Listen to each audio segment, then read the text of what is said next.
Having a quality helmet and great protective gear is the #1 must-have for every rider. But in this video, I'm going over 3 more must-haves for safety and comfort on a motorcycle.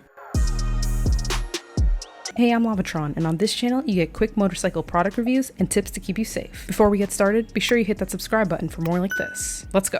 So the first must-have on this list is crash protection. Investing in crash protection for your motorcycle, I think, is really essential. Crash protection accessories are meant to protect the bike's body and key components in the event of a fall, slide, or a crash. With things like crash bobbins, frame sliders, and hand guards, they will save your bike and your wallet from thousands of dollars in repairs. The second must-have is motorcycle luggage. Motorcycle luggage solves the problem of having no space to carry things. There are many different types of luggage to choose from. I use these saddlebags on my Scrambler. These are pretty much a one-size-fits-all bikes, and the best thing about these is that they are easy to install and they really do carry a lot, which helps me not get any strain on my back from carrying too much. Alright, so the third and final motorcycle must-have is ear protection. Ear protection are very effective in lowering noise exposure to a safe and comfortable level. Earplugs are very easy to put on and usually fit comfortable under your helmet. They're made to cut decibels down, but they don't completely eliminate noise. You'll still be able to hear sounds like sirens or car horns. There are also many types of these made. In the end, no matter what you choose, it's a great investment. What are some other must-haves for motorcycle riders? Let me know in the comments. I hope you enjoyed this video. As always, ride safe and see you next time.